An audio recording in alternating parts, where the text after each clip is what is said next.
British सोच रहे थे बंगाल तोड़कर इंडिया को डिवाइड कर देंगे, लेकिन हुआ उल्टा। बंगाल के लोगों ने यूनाइट होकर एक ऐसी आग लगाई जिसे हम कहते हैं स्वदेशी एंड बॉयकॉट मूवमेंट। ये था इंडिया का पहला मास नेशनलिस्ट मूवमेंट और यूपीएससी का एक प्यारा फेवरेट टॉपिक।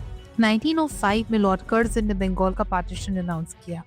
लोग समझ गए कि ये एडमिनिस्ट्रेटिव नहीं, पॉलिटिकल डिवाइड था। 16 अक्टूबर 1905 बंगाल के लोगों ने ऑब्जर्व किया डे ऑफ मॉर्निंग और वहीं से स्टार्ट हुआ slogan Vande Mataram. Students, lawyers, women सब ने मिलकर ब्रिटिश पॉलिसीज के खिलाफ आवाज उठाई। स्वदेशी का मतलब था अपना देश। Use Indian goods, boycott British products. इस मूवमेंट ने इकोनॉमी और पॉलिटिक्स दोनों को बदल दिया। इंडियन इंडस्ट्रीज लाइक हैंडलूम्स को प्रमोट करना, नेशनल स्कूल्स एंड कॉलेजेस बनाना जैसे national council of education, press और लिटरेचर के थ्रू नेशनलिज्म स्प्रेड करना, ये इकोनॉमिक प्रोटेस्ट एक कल्चरल रेवोल्यूशन बन गया।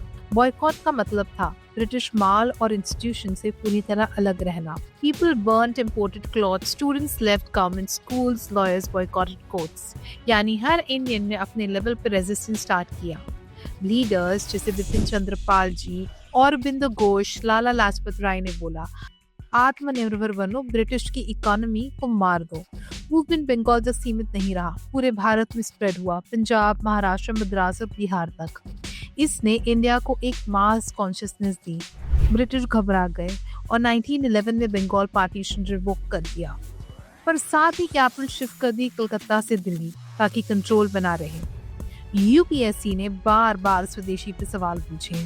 2019 प्रीलिम्स में statement based questions in Swadeshi aims and nature. 2020 prelims में इकोनॉमिक नेशनलिज्म का linkage with Swadeshi. Mains GS paper 1 में Swadeshi movement led the foundation of Indian nationalism. Prelims के लिए याद रखो timeline 1905 to 1911, leaders Lal Bal Pal, nature, economic plus cultural and political. तो याद रखिए, ब्रिटिश ने बंगाल तोड़ने की कोशिश की, लेकिन स्वदेशी एंड बॉयकॉट ने पूरे देश को जोड़ दिया। यही था इंडिया के आत्मनिर्भर मूवमेंट का पहला चैप्टर।